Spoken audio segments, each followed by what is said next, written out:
introduce you quick. Get out of the way. Is Hi, welcome everybody. Thank you all so much for attending our functional forum tonight. We are at Bhakti Brain Health Clinic. I'm Heidi Nauman, one of the practice managers. And this is Fran and Guy, the co-owners of the Bhakti Brain Health Clinic. Stop. Could be that the microphone is on me. Is that the problem? Is that the microphone's on me? Oh no, there is quite a delay.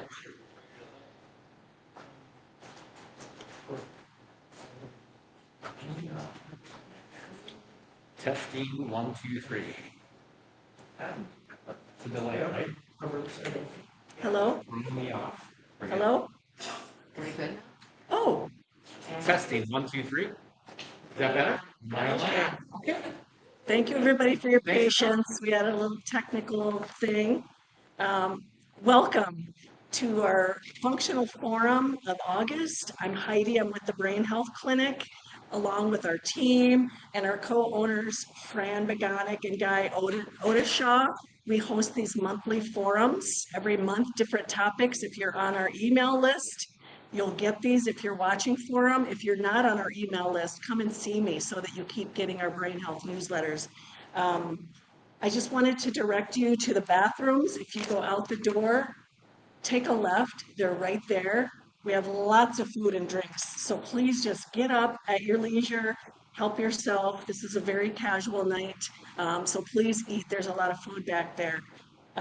Please stay if you can at the end. We'll be doing some really fun demos of our devices in the back for really great brain health. We have lots of things you can try yourself or watch for your friend.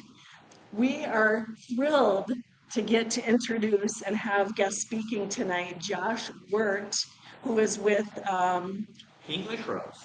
he is the owner and CEO of English Rose, which does home care and more. And I'll let him introduce himself more. And then after he speaks, we'll have Hal Kaufman, who is with lowerdementiarisk.com. So super happy to welcome you both. Please stay at the end if you can. We'll try to keep this going and do some questions at the end too. So welcome, Josh. Thank you so much. Can everyone hear me okay? Okay. Just tell me if I need to speak louder. My name is Joshua Ward. I'm the owner and CEO of a company called English Rose. I'm going to tell you just like maybe 2 minutes about English Rose, which will explain how I got into how I became interested in brain health. And then I'll launch into my half, the first half of the presentation, and then I'll hand it over to my associate, Hal Kaufman. Okay? So there's this company. Let's see if I can figure out how to switch the slide. Hang on. There we go. Okay. So English Rose has been around. If you think it's better? Either way. Okay. It's a lot going on. Yeah. All right. So English Rose has been around for 27 years, since 1997, and we've been taking care of mostly seniors. And we do that really in two venues. We take care of seniors who are living in their own home, who are aging in place. That's our home care business. And then we have a division called English Rose Suites, where we take care of seniors who live with us, who need a residential solution. In our home care business, we have lots of different services. They kind of fall into 5 buckets. It can be as light as just helping out around the house, running errands, helping cleaning, things like that. The next level up is personal cares. So grooming, companionship, transportation, showering, really helping individuals be safe. Next up on our tier is nurses services. And so we have 6 full-time nurses on staff. Actually, not full-time. We have 6 nurses on staff, some full-time, some part-time, who take care of our seniors who are living in our homes, as well as our seniors who are living in their own homes, with a variety of different services, medication management and rehab. We got our founding, if that's the correct grammar. I'm not sure it is, but we started in the area of dementia. That's really our specialty. And so we do a lot of dementia education to families who have a loved one who's living with dementia, Alzheimer's or any kind of form of dementia. And then we have an array of other services um, that are fall into the last bucket, which is the other bucket.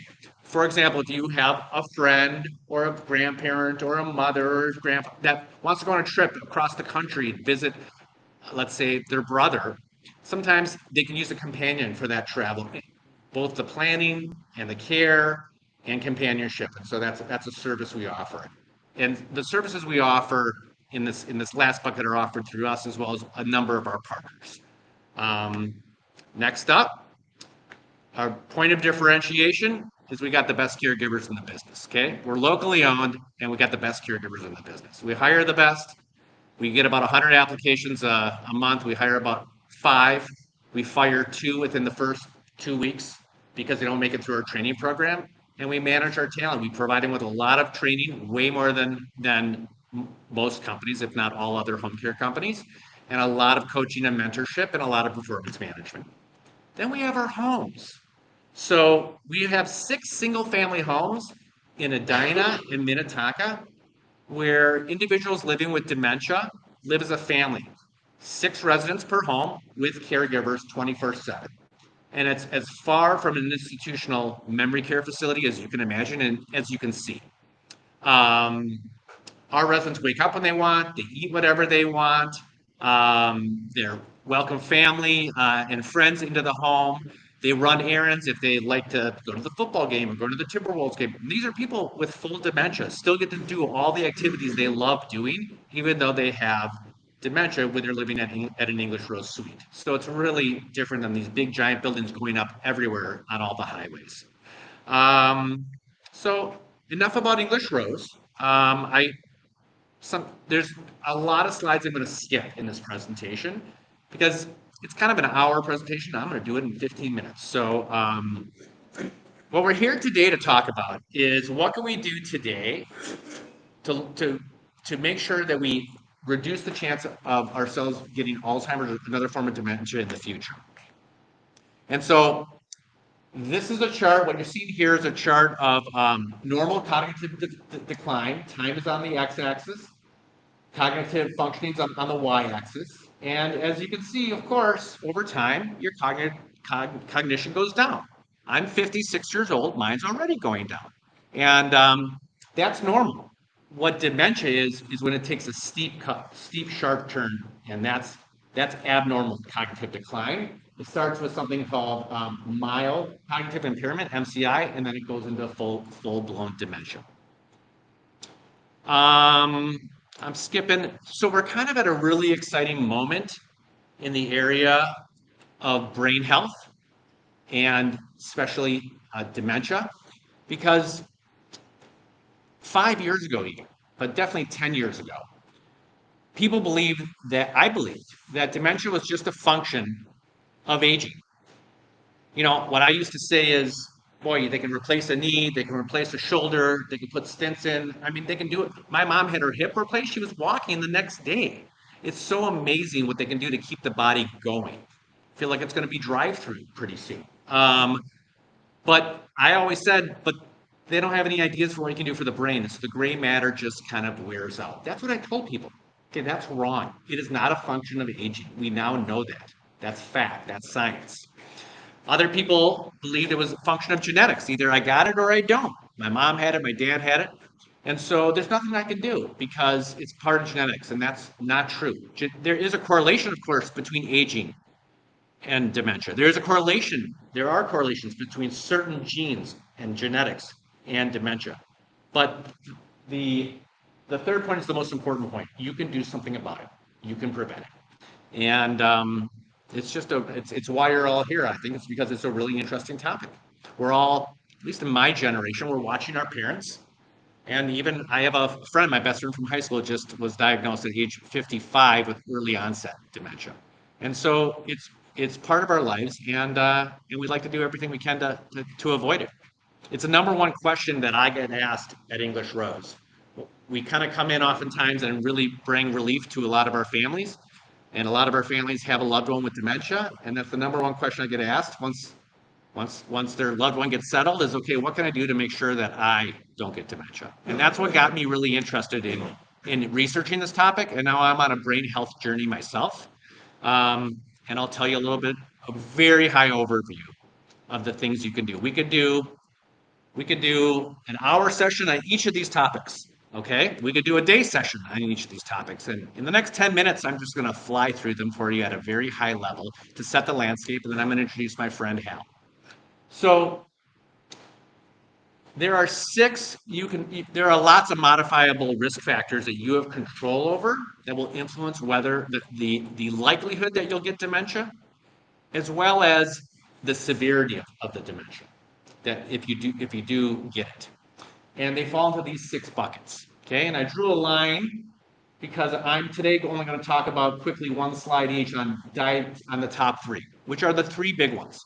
So if these are the 6 buckets, the top 3 are the most important. It's kind of an 80-20 rule, I would say. That's actually, don't quote me on that. I withdraw that statement. But they are the most important ones. And it's dietary nutrition, what you eat, your physical activity, interesting, but what you do with your body has a major impact on your brain functioning, and sleep. I'm going to say those are the top 3. As someone has pointed out, they've seen other lists, and just like your top 10 movies from the 1920s or whatever, like people can have different opinions, but these are oftentimes the top 3.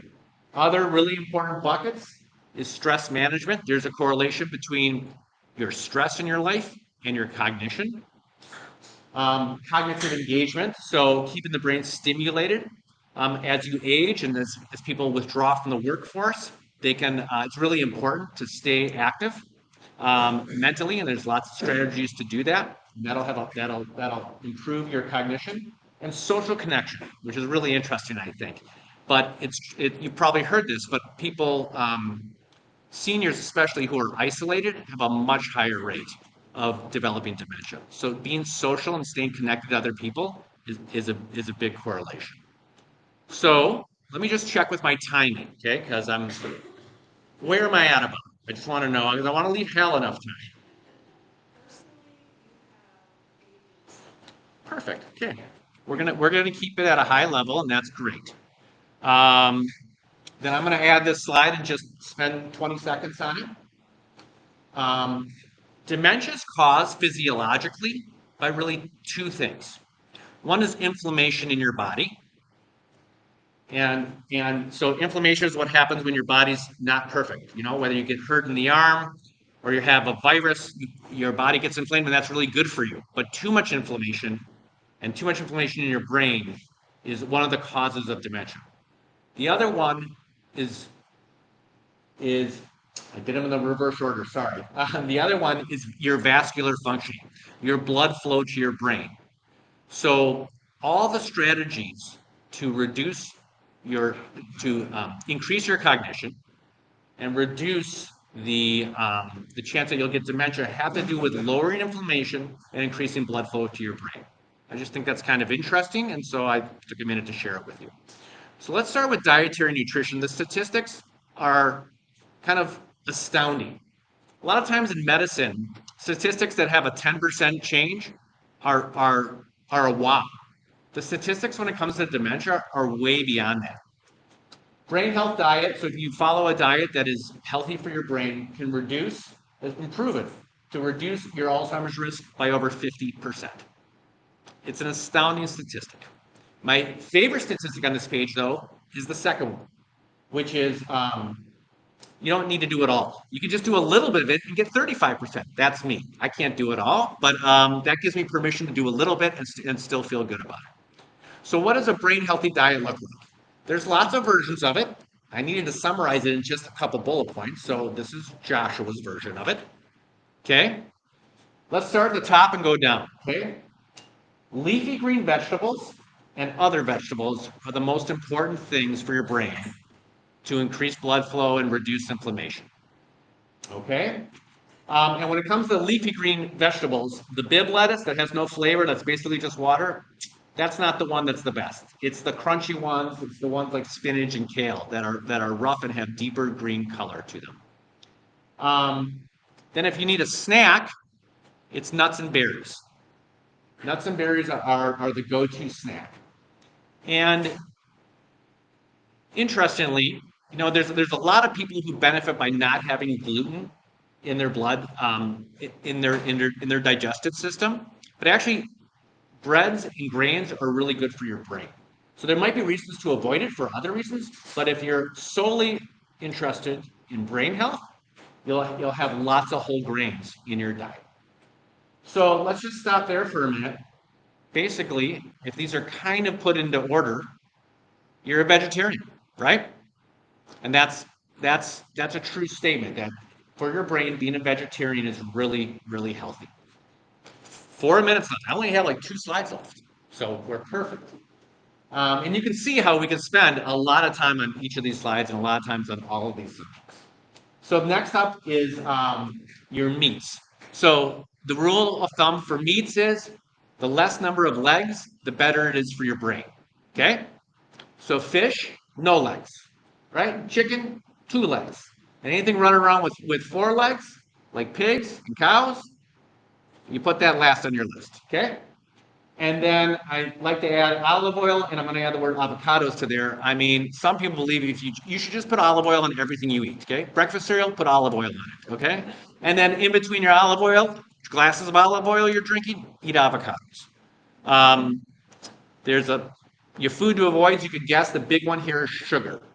We know sugar is like the new smoking, right? I mean, they thought it was okay for you, and then they figured out, oh my God, it's killing us. That's sugar for us in our generation. I get a lot of questions about fasting and hydration. And so I'll just nip it in the bud. Fasting, the intermittent fasting, it's good for you and good for your brain. And hydration is really important for your brain. If you are dehydrated, your blood is flowing slower. There's lots of resources out there in all of these categories. And just let's move on to the last one, physical activity. What I got, 2 minutes left probably.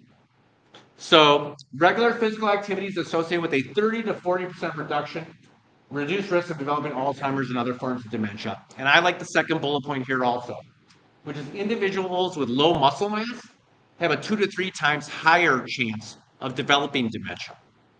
So it's not just cardio, which is good for me because I hate cardio. And so on my brain health journey, and I'm on one, and if we have more time, I would share my narrative with you. But I am right now, like this year, all focused on muscle mass. And you can measure your muscle mass. There's now really easy ways to do that. And so I'm on a really rigorous heavy weight program now, and I've measured my muscle mass, and I'll check it every 3 months to grow my muscle mass. And as you age, I think a lot of people know you lose your muscle mass. And so you really got to lean into this heavy lifting if your goal is to minimize your chance of dementia. Sleep. This one has the coolest charts. If you remember from 10th or 11th grade science, there's different phases of sleep, right? They're called light sleep, deep sleep, and REM sleep. Light sleep should be about 50%, deep sleep should be about 25%, and REM sleep should be about 25%. Okay? There's one phase here that cleans out the toxins from your brain, and it's deep sleep. And so monitoring your sleep is really important. They sell now tools. I mean, Apple Watches can do it, Fitbits can do it. I have an Oura ring that does it. And I don't wear it during the day. I just put it on to sleep so I can wake up in the morning and see how I slept the night before. This is what it should look like. And you can see the yellow is when you're awake, the green is the REM sleep, the light sleep is light blue, and the deep sleep is dark blue. And this is kind of what it should look like. Light's about half with about 25% REM and 25% deep. I'm going through a process right now where I'm getting no deep sleep. Okay, so I'll sleep for like 7 hours and I'll get 4 minutes of deep sleep. And I'm freaking out. Okay, I just got the ring. So this is now also a big part of my journey is to figure out what is going on. You would not believe how little deep sleep I get. I wake up every morning. I said to my wife, it doesn't matter what I eat. I mean, my brain is filling up with toxins. I am not getting deep sleep. So I'm on a journey to figure out how to make that change. And that's it. I'm gonna cut it there and pass it on to my friend Hal. What I want to mention before I bring him up is if you're interested in this topic, there is a plethora of podcasts, websites, books to read. You'll be you just say brain health once on social media, you'll be inundated, okay, by posting. There's so many resources out there, but all those resources are a little bit generic. What's really interesting is that everybody's path for brain health needs to be individual. What I need to do to improve my brain health, to go on my brain health journey, is going to be different than you, and different than you, and different than you. And so some people take a much deeper dive. And to do that, I'm going to introduce someone that could take you on that dive, and his name is Hal Kaufman. And we'll need help changing oh, here you are to do that. Thanks. Fantastic job. Okay. This is in one hand, and that's in the other hand.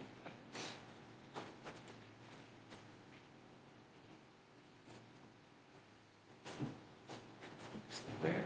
Pretty. Switch over here. Show.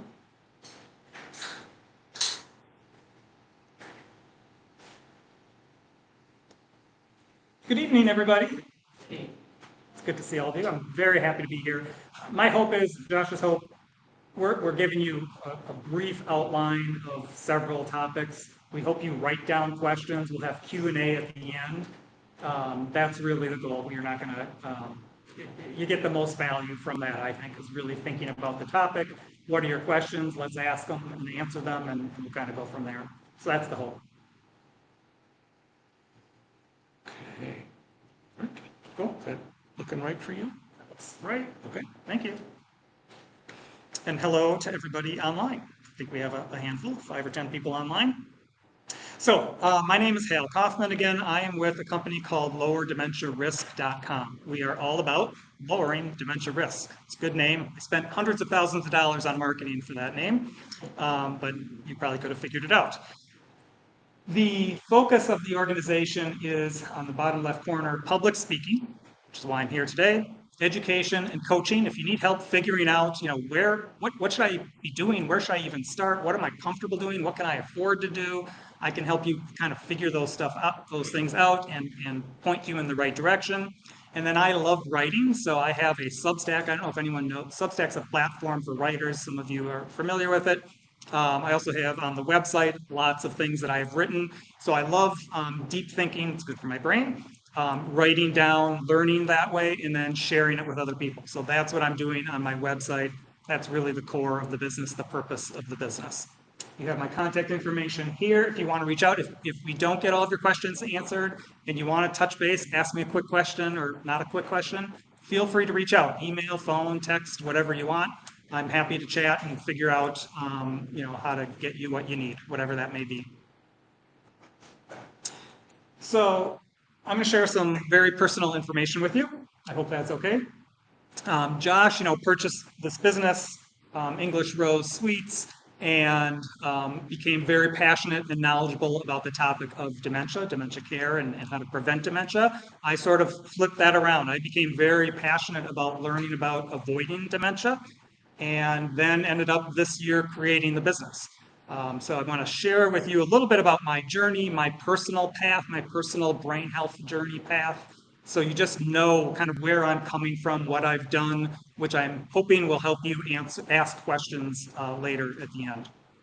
So in the bottom left corner is it's an old picture of me. I'm sure I still look exactly the same. And then my parents, Sheila and Stuart, are there. My mom and dad both were diagnosed with dementia. So my mom had dementia, was diagnosed in 2002, and then passed away 10 years later. And my dad was diagnosed the year before my mom passed away, and he died 8 years after that. So really for 18 years, I was going to some doctor's appointments with them and trying to help the best I could and kind of going through that journey with them. It's not a great journey. How many of you have had parents, if you don't mind raising your hand? Yeah. So we're aligned. I mean, we had this journey, and now we're like, maybe how do I care for them, which is where Josh comes in, and how do I care for myself? I don't want to be in Josh's home. No offense to Josh's homes. Yeah. Right. That is true. And both my parents ended up in homes that were very similar to Josh's, and they're really incredible. So for 18 years, I was going through this experience with my parents. I was going to doctor's appointments at the Mayo Clinic. They were in part of a research study at the Mayo Clinic. So I was going to doctor's appointments there, and really what I heard over and over again is, You need to just plan for the future, plan for your next steps. There's nothing you can do. This is what's going to happen. We'll give you a pill. It might slow it down in the beginning a little bit, but otherwise, figure out where you're going to live next. When you get to this point, you're going to want to be in this kind of place, get your affairs in order, kind of stuff. That was the message I heard for 18 years from even the Mayo Clinic and others. Nothing against them. They were phenomenal for my parents. And the planning was really key. But the message I took away was there's nothing you can do. There's nothing you can do. There's nothing you can do. And then I saw that with my parents over and over again. So that was tough. The day after my dad died, I just figured out kind of for the first time, oh crap, this could hit me.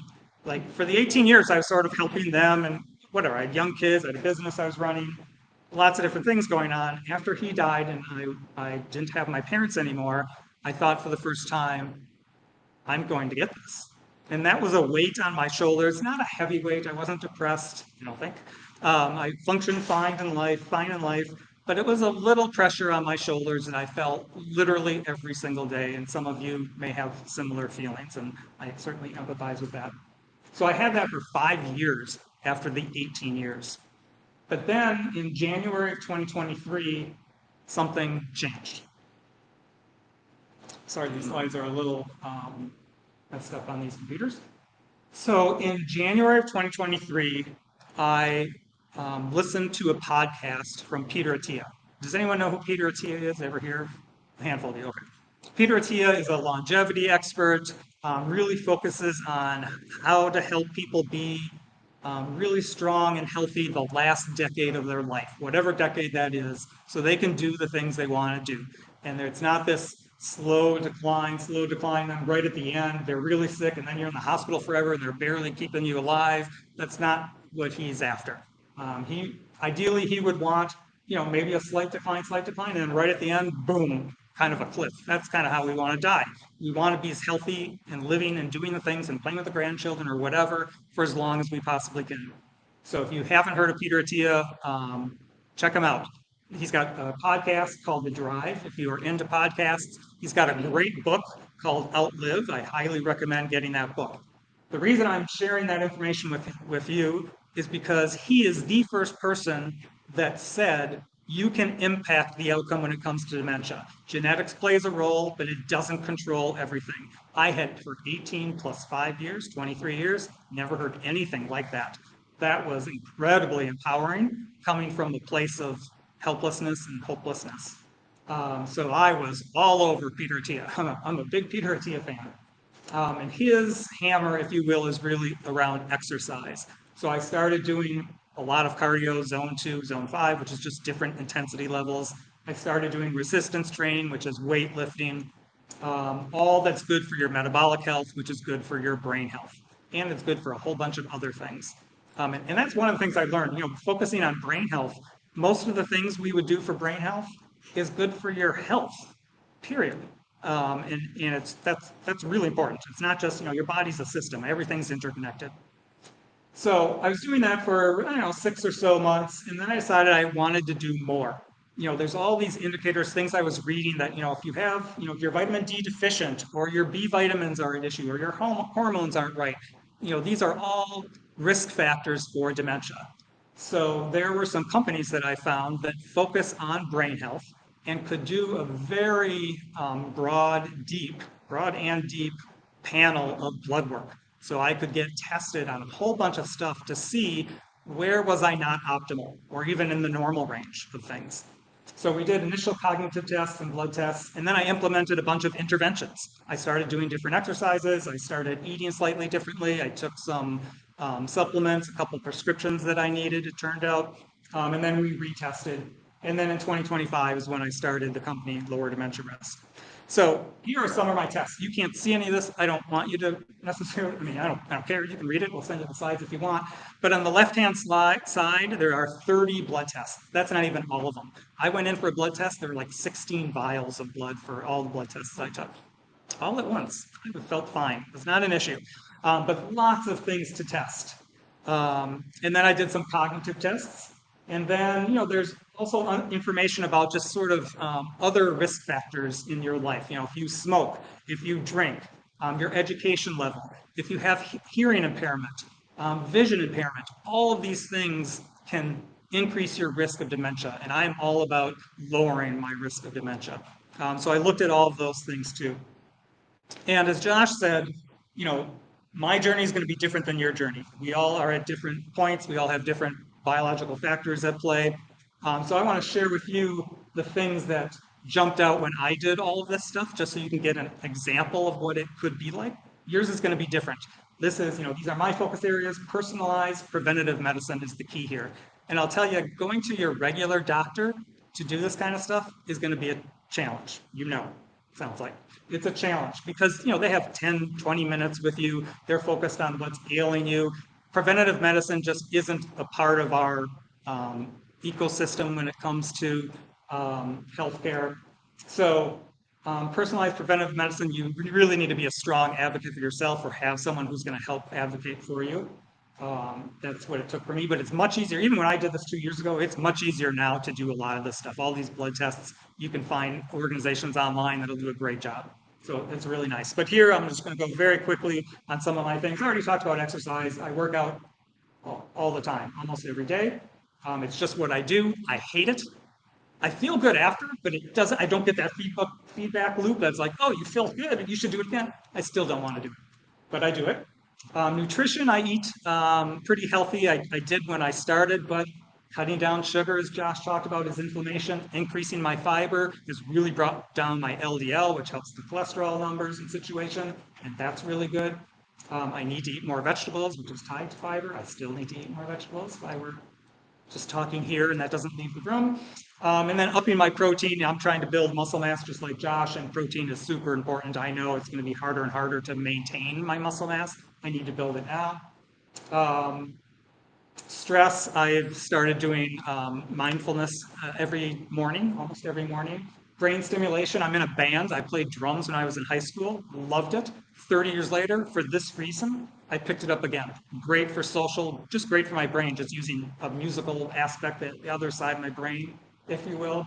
And then I love writing, so I told you about the writing already. I also bought an Oura ring. Turns out I don't have any sleep problems. I returned the Oura ring.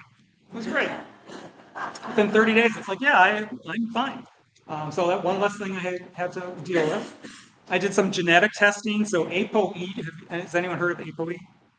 ApoE is one of the most common genetic tests to measure your Alzheimer's specific risk. It won't tell you whether or not you're going to get it, but it'll tell you to some degree how much at risk you are on a scale, if you will. So I struggled with even wanting to know that information. I'm happy to talk about that if you ask questions about that. MTHFR isn't what it might look like, but it's just another marker of. It's actually a genetic marker that told me that I have trouble processing B vitamins. So I have to use a methylated B vitamin, and you'll see that in the biomarkers.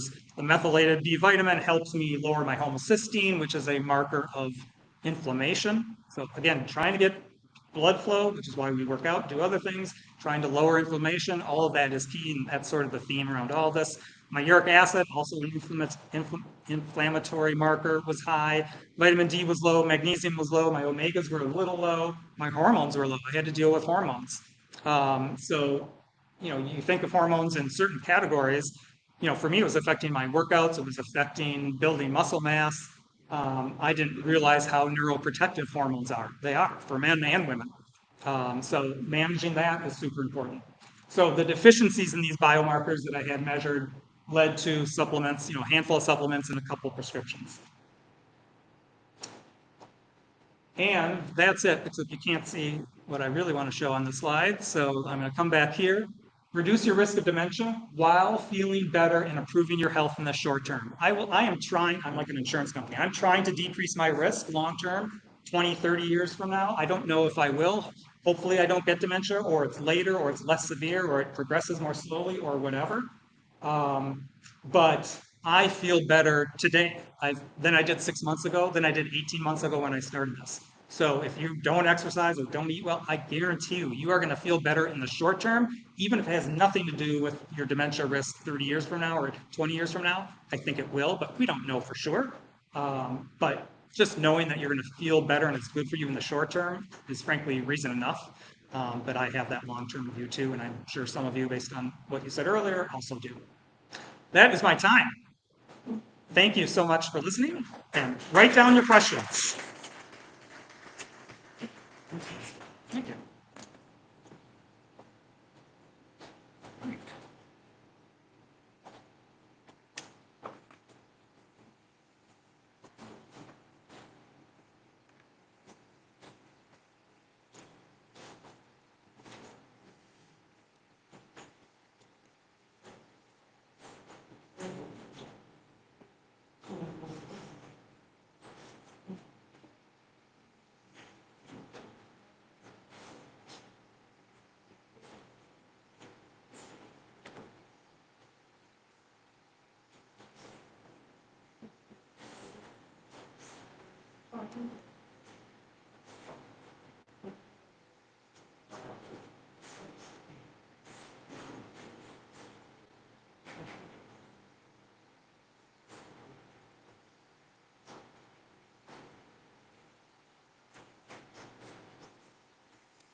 Okay, so pardon me, as I shift gears from tech behind the camera to in front of the camera. So one of the things we would like to have is a volunteer, somebody who's willing to have Adam count them up and let all of us see the hamster on the wheel. We're gonna get to see your EEG up on the screen tonight. Get to do some neurofeedback, fly a plane with your brain, super cool. You're gonna come out of this with some messy hair. So I just wanna set expectations, but who would like to be our volunteer? Ah, wonderful, thank you, I see a tentative hand. So we'll give you a cue when it's time to come over and join Adam, and then away we go. So thank you for that. All right, and thank you, guys. Appreciate everything you added tonight. I can clearly see where each of you could do an hour, and maybe we should make the opportunity to do that and get together and do a larger presentation so we can hear all of the good stuff that you had to share with us that we had to kind of race through. It is going to allow me to also cut out some of mine because you guys covered some of the things that I was going to cover. So thank you for that. Fran, thanks you for that. So one of the questions that we always get around what we do is there research? And the answer is yes. There is mountains of research. Like what we do has been around for at least 60 years. The amount of research that's being done is expanding every day. We had the decade of the brain a few decades ago, and it really hasn't stopped. I mean, like the amount of research that's being done is amazing. You can see right there, if we just look at electrical stimulation, if you wanted to sift through the 3.5 million studies, that would take you a while. If we wanted to, there we go. If we go a little bit more specifically into some of the research that's on the things that we do around generally, say, bioelectric medicine, more specifically neurotherapy, you can see that there's a large number of studies in each of those categories. You guys gracefully went through all of that. So it's a quote here from Dr. Dale Bredesen with the 36 holes in the roof. Basically, what he has talked about in all of his work through the Bredesen protocol, you heard it here tonight already. I'll just reinforce that, which is dementia is a complex syndrome. It is not a single condition, it's not a single disease. We have one word for it. Allopathic medicine has been working hard to create a pill that would solve it. But again, impractical because it is a decades-long multi-system breakdown that needs a repair to all of those systems, or at least as many of them. So as Dr. Bredesen says, if you had 36 holes in your roof, would you be happy if somebody patched 3 of them? No. Really, you wouldn't really be happy if they patched 35 of them because you'd still have water in your house and that would be a problem, right? So it's very similar in our approach to dementia, is we want to do our best to identify where the holes are and what are the things for any one individual that are gonna shore up those holes.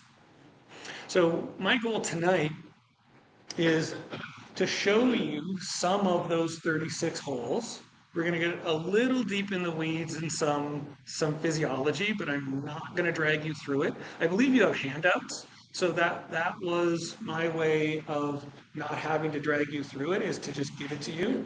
I will say that in preparing for this, I produced about 80 pages of notes. So that's what you could have been in for, but Fran said no. So this is what you're going to get.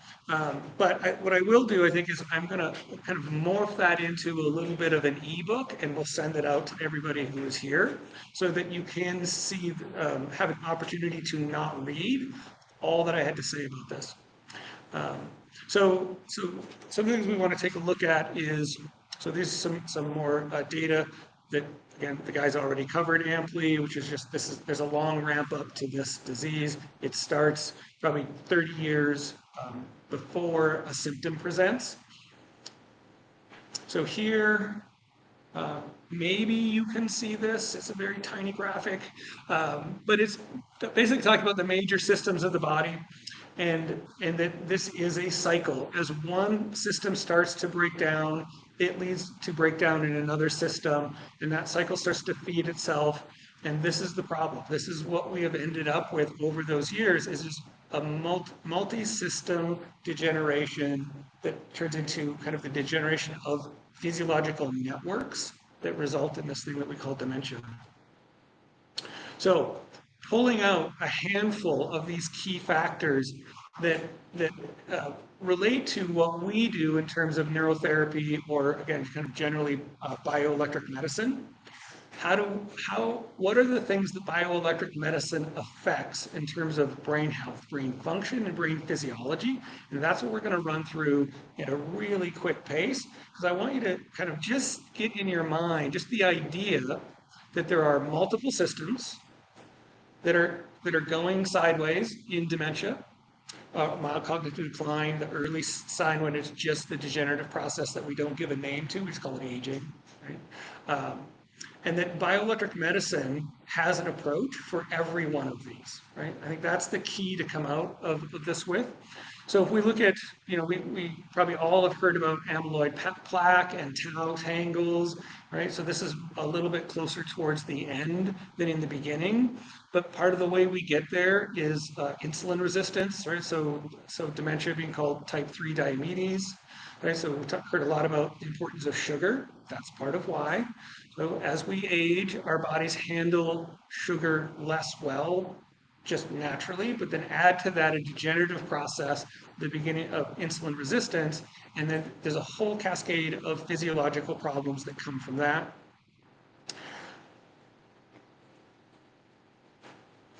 So we go into vasculature. So again, neural inflammation can cause vascular issues.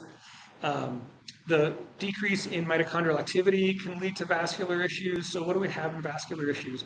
We have vessels that start to harden, they become brittle, they become leaky. When blood vessels leak, particularly in the brain, they let the constituents that should be inside the vasculature outside the vasculature to extravascular space, and that can lead to neural inflammation.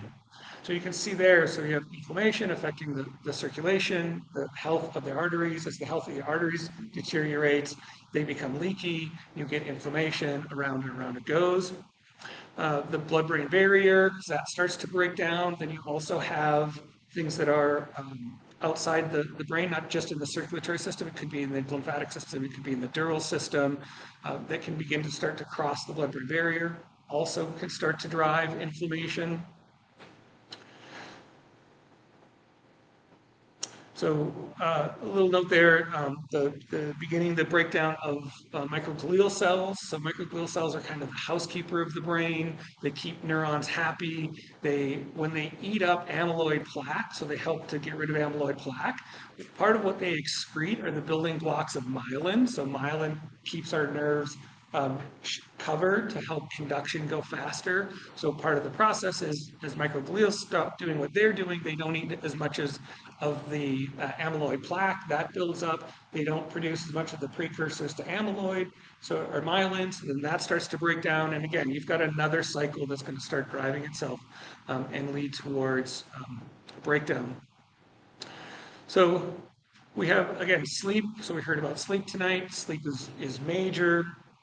We spend a lot of time on sleep. We have a whole sleep program, which we won't get to tonight, but it is, we do a functional forum just on sleep, so we can really focus on everything we do there.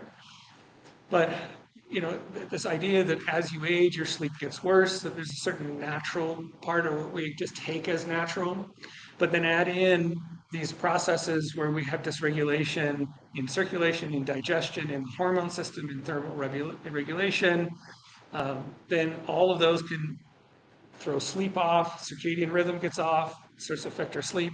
When we don't sleep, we don't get our deep sleep, it doesn't fire up the lymphatic system, so we don't clear out the catabolic materials from the brain. Those are going to lead to a number of toxic effects, again, leading to neuroinflammation, among other things. So hopefully you're getting the sense, right? That there's cycle within a cycle within a cycle, and they drive each other until there becomes more and more momentum towards degenerative process. So there is, again, no single linchpin that could be tweaked that would change all of that. So one of the things that I've mentioned a little bit, but really deserves a lot of attention is mitochondria. So mitochondria are often thought of the powerhouse of the cell, produce ATP, produce the energy. That's true. But more recent research tells us that mitochondria actually have a more important function, which is they're part of information communication. So we think of neurons in the brain doing the primary communication, or even peripheral nerves in the body doing the communication. Turns out that mitochondria are also a communication network. So for example, in the brain, when one part of the brain is firing and it's going to start to access another part of the brain, ahead of that, the mitochondria are already signaling to that area that activity is coming to ramp up metabolism to be ready when that area is called on to do its job. So if the mitochondria aren't doing their job in producing energy, but more importantly, they're not doing their job in information communication, they're not prepping that brain region to be ready for the computational demand that's coming its way. So they're not going to have the energy, they're not going to have the blood flow, and they're not going to be warmed up and ready to go. So again, we have a multi-system breakdown. So one of the things that happens with mitochondria is we lose probably 40% of our mitochondria by the time we hit age 50. Just natural, right? They just tend to die off. One of the comments about exercise, the value of exercise, why build lean muscle mass? High in mitochondria. So you're actually forcing your body to produce more mitochondria, and exercise helps keep the mitochondria in tip-top shape. So lean muscle mass is doing two things for you just around mitochondria. So again, long list of things that mitochondria do for us. So you can imagine if we just start losing them, just natural aging, we start losing them, and then we have things like inflammation that are interfering with mitochondrial function. If we have buildup of reactive oxygen species, causing oxidative stress that cuts down on mitochondria function. Again, we start to build a long list of things that are interfering with the fewer mitochondria we have in doing their job well.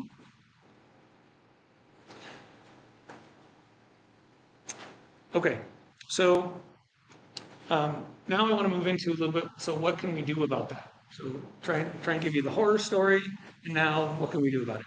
So this is a great slide. This comes from MIT, Earl Miller, amazing work that they're doing there. And what it's telling us is that there's a loop that we can access at multiple points. So the little green spiky thing over there, so that's called local field potential. So brain waves. So when you have lots and lots of neurons firing in patterns and you just have your brain doing what your brain does, it creates this local field potential, which are these traveling waves, brain waves. That's what we're going to see later when we see the EEG up on the screen. You're going to see the local field potential. Right? So that has an impact on local or kind of individual or small clusters of neurons, right? So our brain waves can change how individual neurons fire. But further than that, it can reach down all the way to the cellular level. So even within the cell, so the molecules that are within a cell, brain waves can affect all the way down to the molecular level within the cell. Right? So from changing brain waves, we can change the cellular activity in our body. right? And this is a well-known link. You can see it up here, what they call cytoelectric coupling to go with phaptic coupling.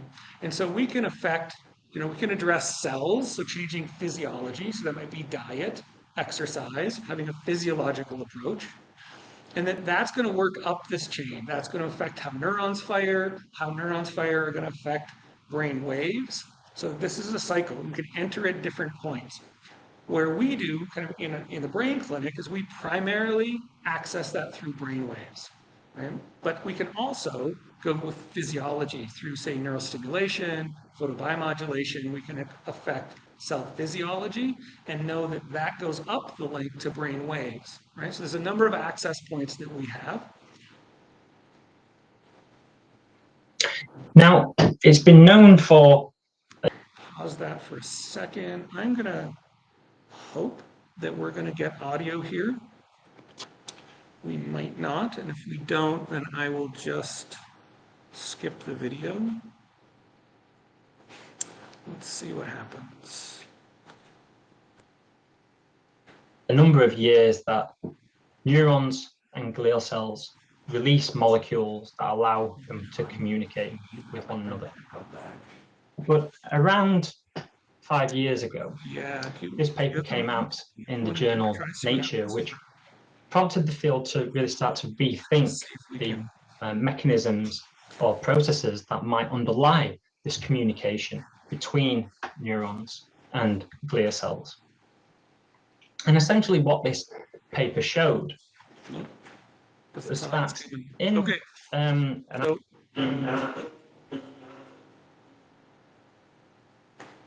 that must have been the TV coming on.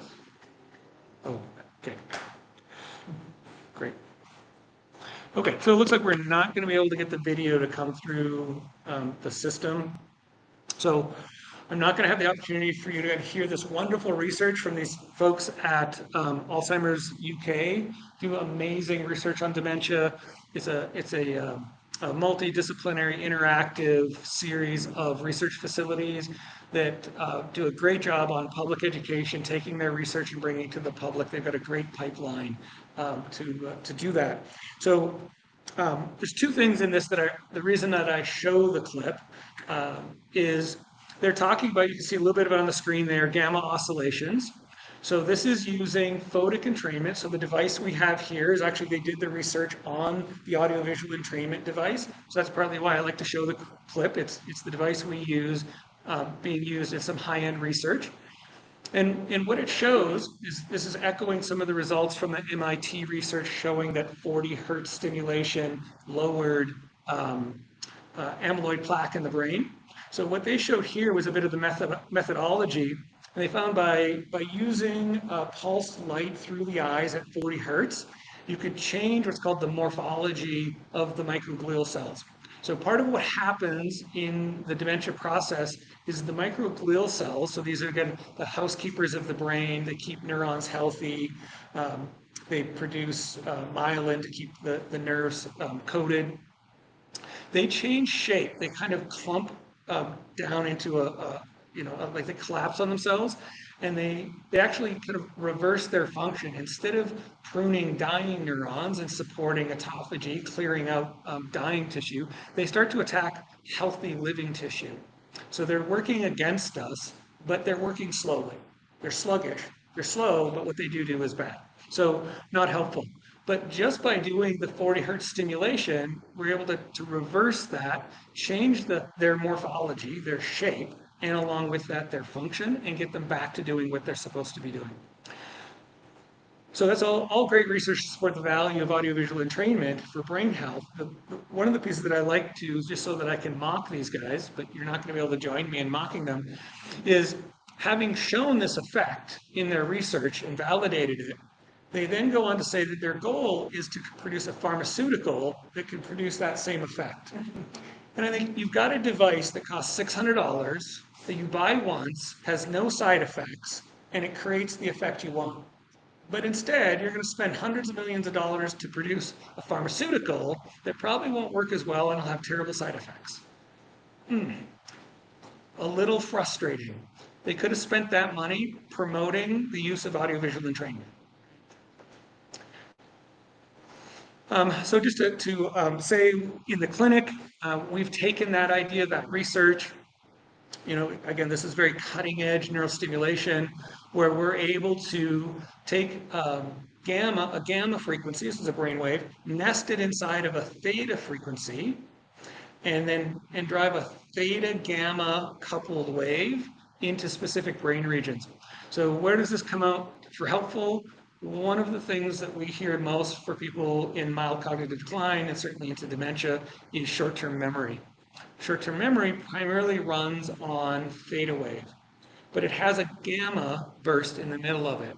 So our treatments have not been as effective as we had hoped up to this point, but now we're able to layer in that combined wave, and the results are significantly better. So the ability to improve a specific function like short-term memory that has become much more accessible to us. Right? So photobiomodulation. So here we go. If we run down this list, it's a list that matches, as we came through the first few slides, of the pathologies. So ion channel pathologies, insulin resistance, neural inflammation, all of those are being directly impacted through the use of transcranial near-infrared light. So for us, we do that in the clinic one way. For our at-home treatment, we use the helmets that are at the back. So again, if you have time afterwards, do a little near-infrared treatment, good for your brain. But there's about 35 benefits that come from near-infrared light, and they all have application in the neurodegenerative process. So near-infrared light, incredibly helpful for addressing many of those 36 holes that we want to get to. We can get to many of them through near-infrared light. So it goes on even more. So we talked about neural inflammation. Fantastic is one of the second on the list of benefits of near-infrared light is neural inflammation. Number one is mitochondria, increasing mitochondrial activity. So more ATP production, but we restore their ability to do information processing. So audiovisual entrainment. So again, that's the flickering light. We talked about the 40 hertz, its ability to help clear amyloid plaque, but long list of benefits from audiovisual entrainment that again address many of those things on our list of pathologies. So it's another tool. I like to think of audiovisual entrainment as affecting brain function more than brain physiology. It talks the language of the brain. So we, early on when we're treating people, we can get changes in brain function in 1 day, 1 week. Very early on, people will start to notice improved sleep, improved mood, improved memory, improved cognition, feel more engaged and participating, more likely to get up and exercise. So a lot of benefits come very quickly with audiovisual entrainment. With the helmet and the near-infrared light, you're looking at weeks to months, so a longer timeline. So why do we layer in treatment with 3 devices? You see the picture there.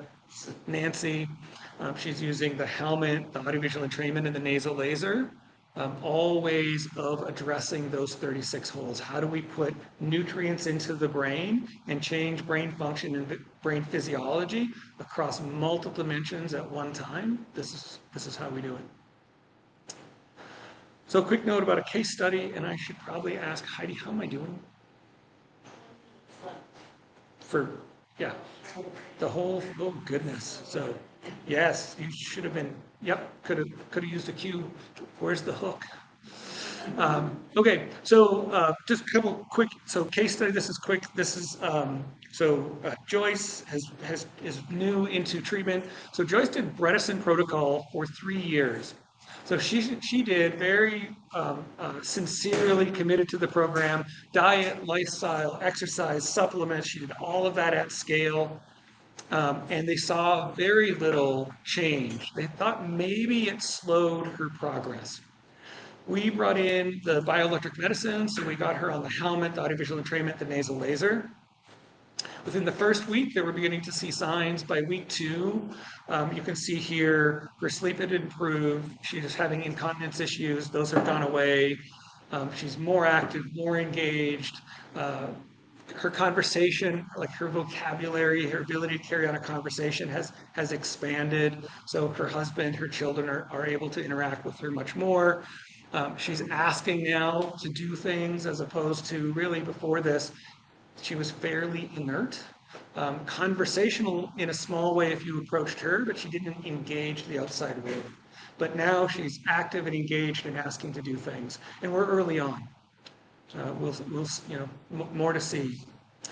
This is near and dear to my heart. So Barb, the wife's been under care for probably a little over 3 years. And when I started with her, she had had her dementia diagnosis for about 5 years. She had been fairly non-functioning for most of those years. Her day was, be helped out of bed in the morning, downstairs, sit in a chair, at the end of the day, be helped back to bed. That was pretty much her day to day. She had full-time care. And you can see here in the comments that very quickly, within the first few weeks, we started to see change. By the first month, her husband was reporting that she was getting up on her own, coming downstairs, first coming downstairs to have breakfast, then coming downstairs to make breakfast, and then coming downstairs to make breakfast, clean the kitchen, start doing housework, things she had not done for 5 years. It goes on. She starts driving, golfing, playing cards with her girlfriends again, going to the kids' hockey games. One of the big moments was he actually let her drive to the hockey game and back again, which she managed to do completely without question or confusion. He was comfortable enough, he fell asleep in the passenger seat, so it's a sign of how he was feeling. And probably one of the biggest moments was when he reached out to tell me that they had gone on a date, and they went out, and she ordered on her own. After that, she wanted to go for dessert.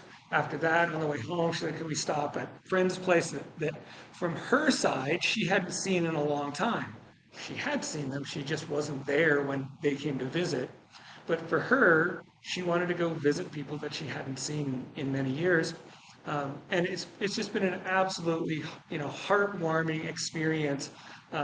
Her husband is kind enough to text me on a regular basis and just share how much this means to him, how much it means to his children, and how much it means to their grandchildren. So it's an absolutely amazing story. So I'm going to turn this over to Fran.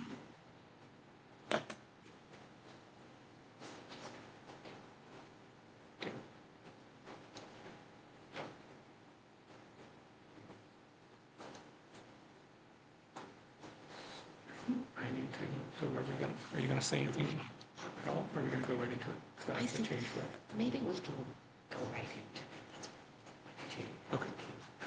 So, I'm gonna kind of skip, I was gonna talk a little bit about prevention, but I can do that as we look at the demo. I'm trying to respect the fact that you all need to have good sleep, right? We've heard that over and over tonight. So I don't wanna keep you, too long, past our 8 o'clock time. Would love for you guys to be able to practice using some of the ADE devices and photobiomodulation. So what we're gonna do here is do a demonstration. What's your first name? Michelle, and we're gonna see Michelle's beautiful, lovely brain on the screen. And we're gonna spend some time kind of showing you what it is that we do when we train somebody utilizing neurofeedback.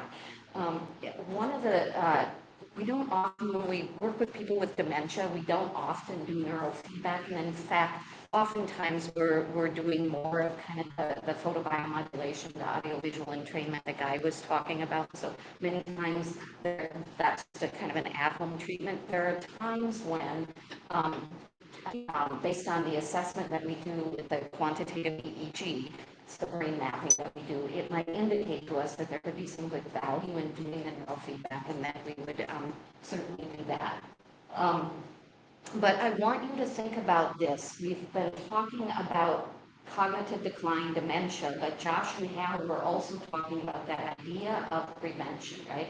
And so while we have treatments that we use for people who are already kind of experiencing some kind of cognitive decline, we also encourage people to keep their brains healthy. And that's what we do in the Brain Health Clinic every day, day in and day out. What we're doing is working with people to help them optimize their brain functioning, no matter what stage of life they are in. This is what we're seeing right now. is Michelle's brain, right? Is this, are we on, Adam? Yes, okay.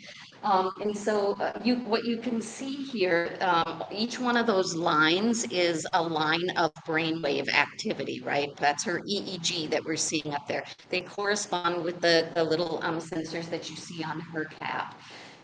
Over on the right-hand side is something that we call head maps. And what that can do, it's split up. You probably can't see it, but there's delta, theta, alpha, beta, and high beta there. So we don't have a gamma head map on there, but we do pay attention to gamma. But that's going to tell us, just give us a kind of quick snapshot of whether or not there might be some kind of dysregulation happening in kind of in real time in those different brainwave frequencies. So green is kind of neurotypical. So right now, what's happening is Michelle's brainwave activity is getting fed into a computer that has a database of normative brains, so brains that don't have a lot of dysregulation. And typically, it would be normed for your sex and your age, but we just pulled somebody else's for the sake because we haven't mapped your brain yet. And then it's kind of showing us when there is some kinds of excess activity happening. So anything that's kind of the warm or hot colors, that's too much. Anything that's the cooler colors like the greens, the blues, that's too little of that particular frequency in that area of the brain in this present moment. This is normal to have some of that, so I just want to say that to you. That just because it's flashing some colors doesn't necessarily mean a lot of anything, right? But this is a piece that we pay attention to a lot. And then, Adam, are you going to flip it and show us a little neural feedback? So when we do neurofeedback, this is what we're watching all of the time while the person is training. So we can see in real time and then be responsive in our training based on that. So Adam's going to pull up a training so that you can just get a feel for what neurofeedback looks like when we're working with a client. And then Michelle, I'll be interested to have you share just a little bit about your sense of it once you've had a chance to kind of do it a little bit. So we are going to train the brain. That's the goal of neurofeedback, operantly conditioning the brain to behave more like that neurotypical database, right? And so we use this video game, we call it AIR, it's called AIR, and it's got a target on the screen and it's got flying objects, and the goal of the game itself is to have the flying object go through the target. When it goes through, there's a flipping of the flying object, so there's a visual stimulus, and there's a swishing sound, which you won't be able to hear in here, but that's an auditory stimulus. Those stimuli are rewarding for the brain, not for the mind. We're not training Michelle's mind, we're training Michelle's brain. And so when brains get stimulus, they want more of it. And so we all know this. We've either had puppies or babies or kitties. And so we know if you want them to do it, you just reward whatever you want them to do, and they're more likely to do it, right? So it's that process of engaging in that. So Michelle, is what Adam is instructing Michelle to do. I think, did you tell her to look at the screen over there? Yeah. Her job while we're training is to sit and be present with her, like her brain is her best friend and she's watching her best friend play a video game, right? And so there you go. So visual of her, she's getting that visual feedback that is then going to reinforce her brain, and it's going to be more likely to do that piece that we want it to do. Thank you.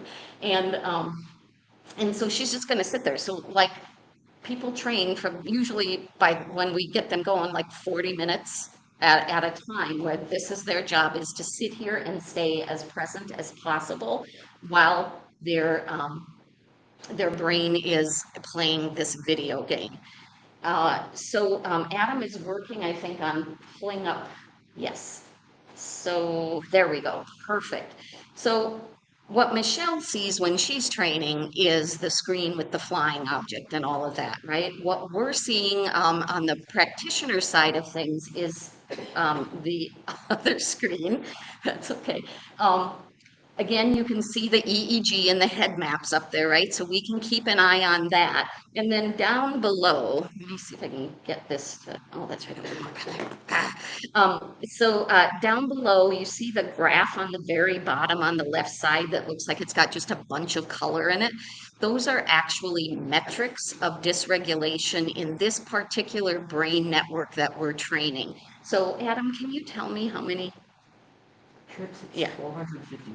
455 metrics of dysregulation in this particular network. So that's a good amount of dysregulation that we're going to work on training. And then you'll notice the red line that is there by the metrics. Adam, can you put your cursor on the red line for just a second? Yeah, thank you. That's our training threshold. So it's a certain amount of standard deviations above the norm, right? And so that's what we work on doing, is regulating the brain by bringing that down, right? That's a regulating so that the dysregulation, which is at, what's that at right now? I can't see. Threshold is 3.5. Okay. So that's a pretty good training threshold actually, but so we might, work on training that down closer. And that's the process that's happening with neurofeedback. As the brain starts to regulate a lot, which we get to see every day when we're doing the training, at some point in time, the client will start reporting progress, like subjective things, like I'm better able to focus. I'm able to make decisions. I had an executive who came in because she felt like she was losing. She literally said, I feel like I'm losing what I had. And she was having a difficult time with memory and recall. She was having a hard time making decisions, and that was all creating anxiety. And she said, I don't know if it's chicken or egg, but it's all really horrible for me right now. Really high level executive came in, trained with us, and just had a wonderful success, right? Where she got back to one of the quotes from her during a session, I think it was about 20 sessions in maybe, and she said, I'm back to being a really good executive, a leader in making decisions, that sort of thing. And she was just super excited about it. So this is the process that somebody would go through. So Michelle, do you care to share just what it's like to be doing this? Like not in front of, I know, but just what's it feel like on your end? It's interesting because when you think you're in focus, all of a sudden, if I twitch just wrong right there, it's gone. Like I can stay focused, I can follow where I'm going, and it's like all of a sudden right at the end, my brain, like if it catches anything or anything else, Yeah, it moves from my rapid. good. Yeah. So what Michelle is saying is that she can be kind of just really focused, and it looks like that plane is flying right to the target, and then something sort of happens close to the end, right? And a lot of times, what that is like brains get fatigued, just like when you work out, you get fatigued, right? Brains get fatigued when they work out too. And so sometimes they have a difficult time maintaining attention, which is part of what we're training as well. Sometimes people think it's because they're moving their head or they move their eyes and blink. That really isn't what's happening here. But it is to say that that brain sort of along the way kind of moves away from doing what the database does, right? What the normative database, how it behaves. Um, what else? I think that's probably all I need to share with you about the neurofeedback process. Um, so, does anybody have any questions about it? Oh, Heidi, we've got 5 minutes. Okay, so let's do this. Any questions about the neurofeedback process, and then we'll move to kind of general questions for Guy, me, Hal, Josh. Okay, so let's jump past the neurofeedback. Any other questions that you might have for Josh, for Hal? Any comments?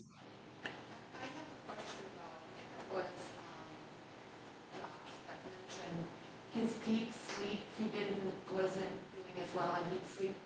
How do you measure that? You know, where you call your device or? Yeah.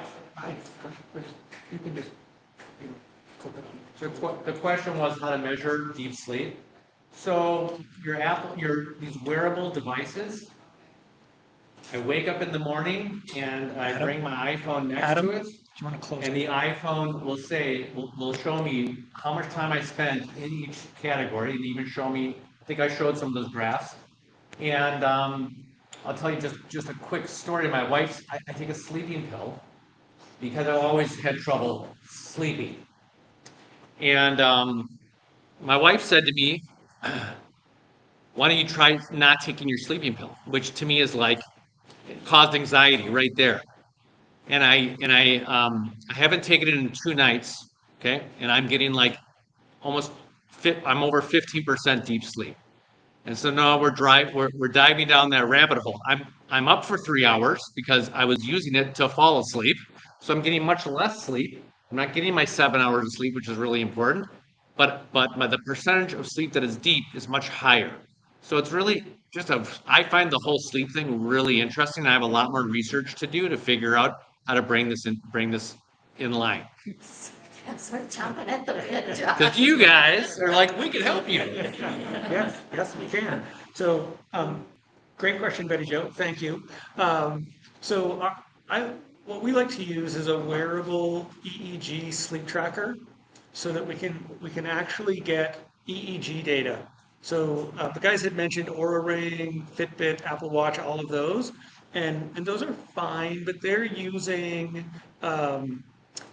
movement, they're using heart rate, they might be using temperature as proxies for what your brain is doing. And what we say is like, why go through all of the fancy algorithms to guess a heart rate of whatever means whatever part of the sleep cycle? Is just measure the brain directly. So we know the mix of brain waves and what's going on. It also does heart rate, sleep position, movement, a number of factors that you would pick up from a peripheral device. It just also brings the EEG. So that's our preferred method, is to look at that. And then when we do an intervention, we'll have a person continue to wear that so we can see how we're changing the sleep cycle. Are we changing, like deep sleep in the first cycle, but not the second cycle? Are we changing the first and second, but not the third? We anticipate each cycle having less deep sleep in it, but you should still get 3 cycles of deep sleep in a night.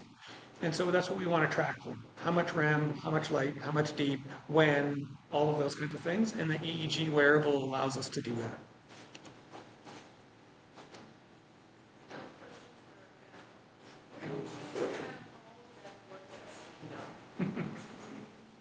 You signing up for it? Where did I have all the blood tests done? So I found there are a couple companies that focus on brain health. I used a company called A Mind for All Seasons. Dale Bredesen, who Guy mentioned, has a company called Apollo Health, right? And then I think there's maybe 1 or 2 others. And then even online, I get served Facebook ads all the time for something called Function Health. And they'll do, for a couple $100, $500 maybe for a year, twice a year, very in-depth panels, not just on brain health, but a whole bunch of other things as well. So it's becoming easier and easier. I mean, even again, when I started this a year and a half ago or whenever it was, I had to search out these companies, research them, figure out who I was comfortable working with.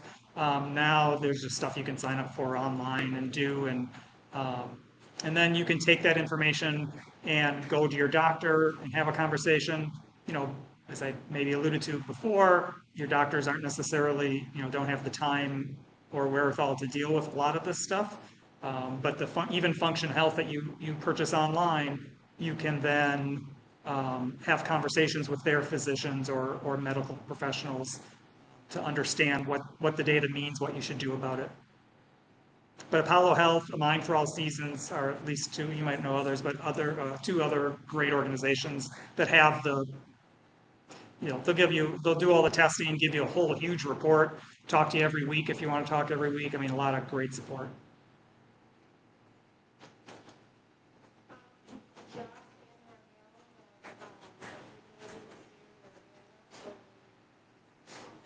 Yeah, we're gonna email them out to folks.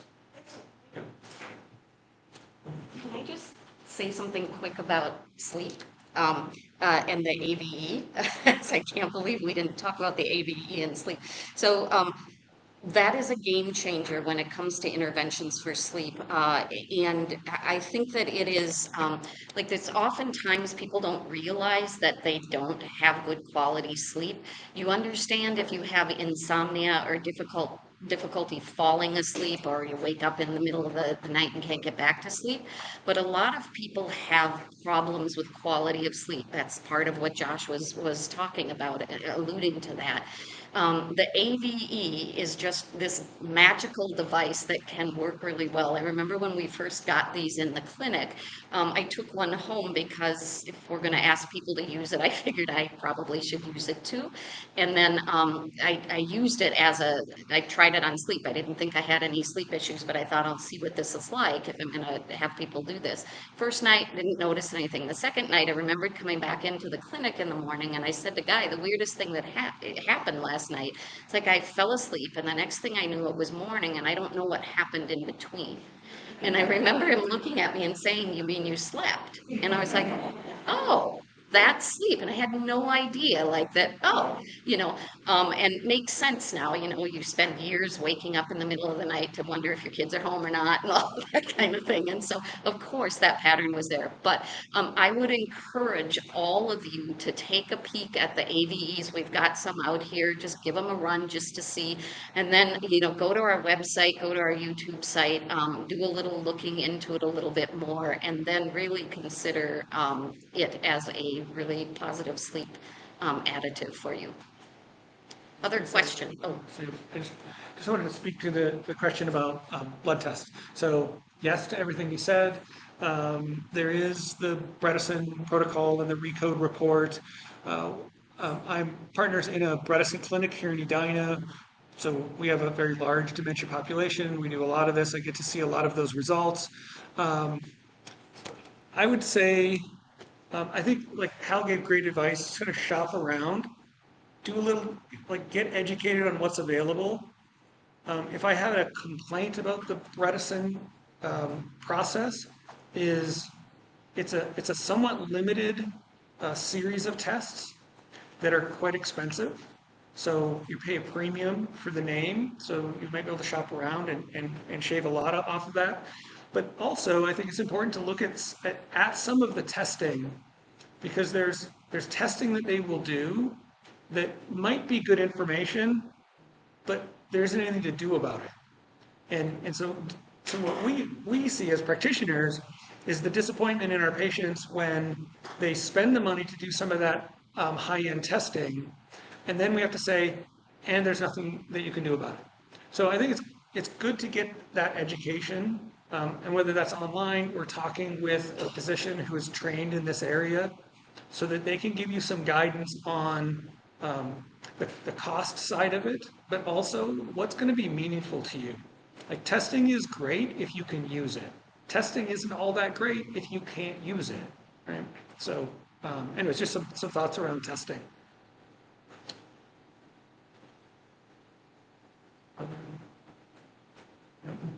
Okay. Fantastic. So, thank you all for making time to come. It's fantastic having you here. We have people and devices. So if you want to try an audiovisual entrainment, if you want to try some transcranial photobiomodulation, I see Jesse in the back is getting the octopus set up. That thing is a trip. If you want to have an experience of what transcranial photobiomodulation is like, sit under that for a minute, and you will have a very quick sense of what it's like to have your brain kind of juiced up a little bit. Yeah, it's great. It's one of my favorites. All right. Thank you all. please take a moment to fill out the email. We really value your feedback.